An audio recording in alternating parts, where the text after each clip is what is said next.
So once again, I'm obliged to deal with the Sid Ryan issue. It's like the poverty issue, the hunger issue. My golly, he's a Labour leader in Ontario. All due respect to the guy, but is it really so important? You know the situation. For some time now, CUPE Ontario have had motions boycotting aspects of Israeli society. Just last weekend, university teachers who belong to CUPE have extended that possible boycott. And I'm getting the emails. Why do you have Sid Ryan on the show? I have him on the show because it's Sid Ryan, and he does things like, well, calling to boycott Israel. It's a voice we want to hear. Not necessarily agree with. I don't, but we need to hear that voice. So people are saying they will boycott the show. Well, boycott as much as you like, for goodness sake. I'm not giving in to threats and pressure, nor should Israel, by the way. I don't agree with the boycott. But you can't simply silence contrary opinion because it is contrary. The right want to do it to the left want to do it to the right. Ain't going to happen on the Michael Coren show. Sid will be back, and so will you, and so will people who disagree with Mr. Ryan vehemently. That's the nature of the beast, and I rather love that particular beast. Michael Coren show. Join me.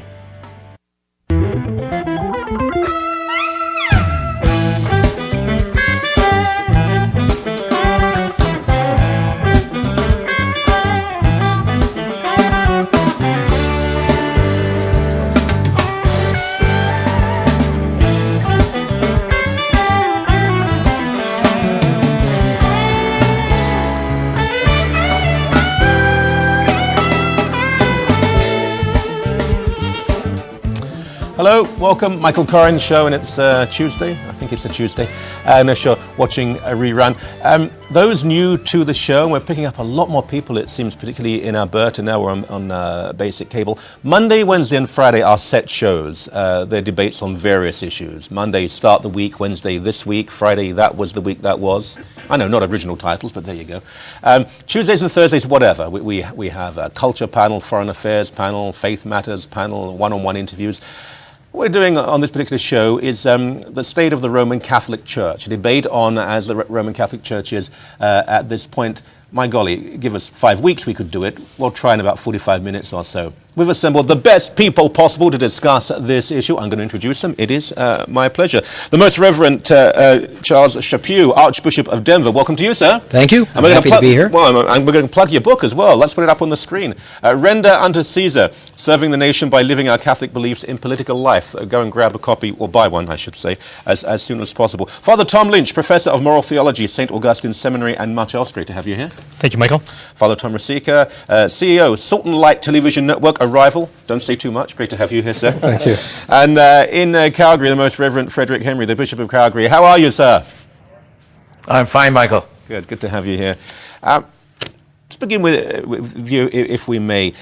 The Richard Williamson issue. Now, it's rather past now. It's one of these things that the media picks up for a while, shakes it like crazy. What harm can we do? Then they move on. I don't want to readdress the whole issue, but excommunication. Some bishops were excommunicated, and the excommunication was lifted. People got it very wrong what excommunication really means.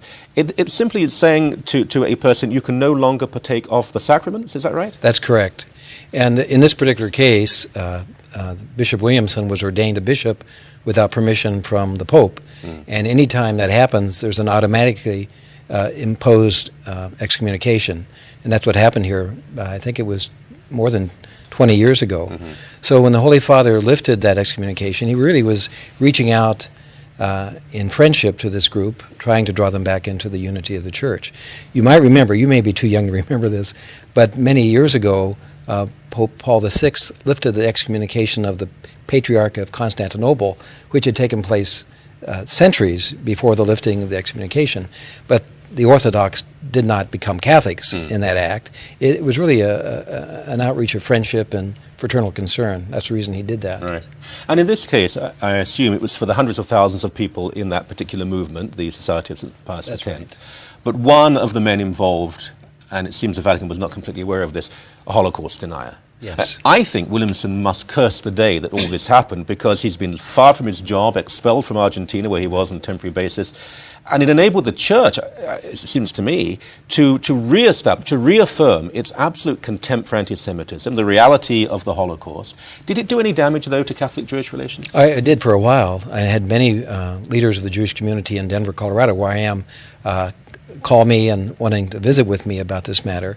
But I think right now the Holy Father has spoken so clearly on this that things have settled down, and it seems that the good relationships we had have been reestablished. I want to move over here, if I may. We will get back to you, Father. I'm not ignoring. But we should call this show Men in Black, actually, shouldn't we? Looking around here.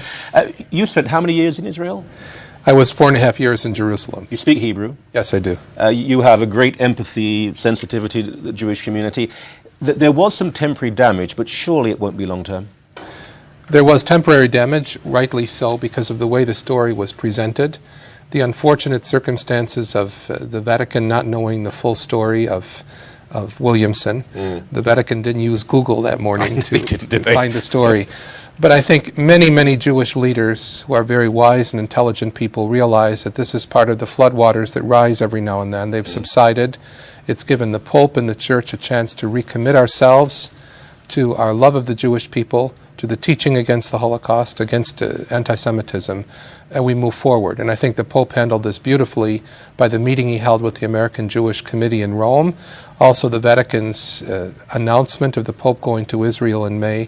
These are all steps in the process, a long journey that's behind all of this. Quite so.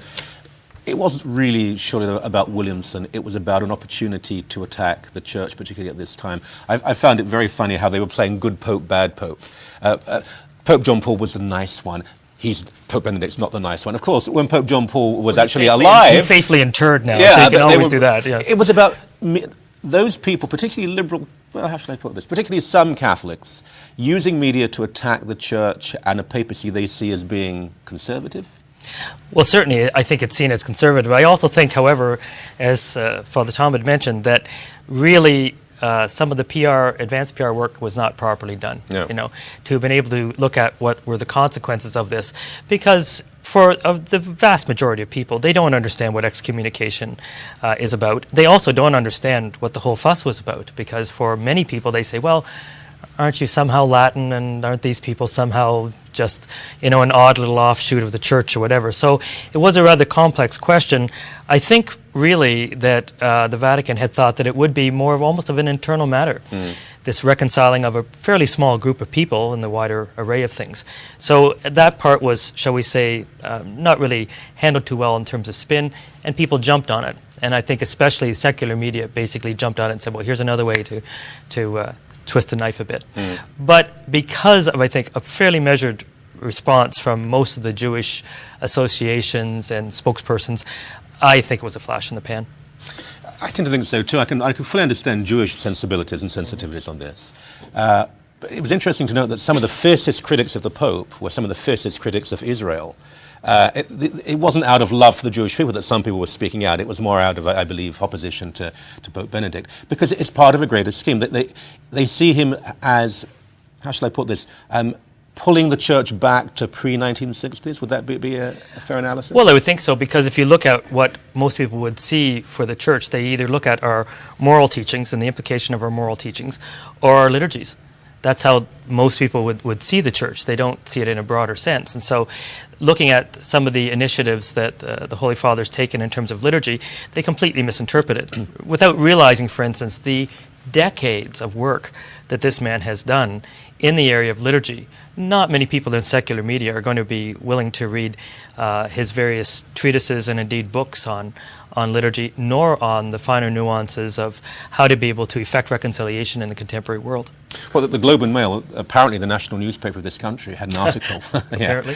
we smirk, in which they said that Vatican II tried to get rid of the Latin Mass, and the Pope is trying to restore it. My reading of Vatican II is it merely said if there was a sufficient demand for the vernacular, it should be allowed. Some people then tried to use it to get rid of Latin liturgy, but is he a conservative pope or merely a pope? I think he's a Catholic pope. Yeah. And Catholic popes are sometimes reaching in the direction of the new and sometimes reaching in the direction of the old. As Jesus said, the wise man takes both and brings them together. And I think our Holy Father has an incredible grasp of the Church's tradition and his history, and is trying to bring us all to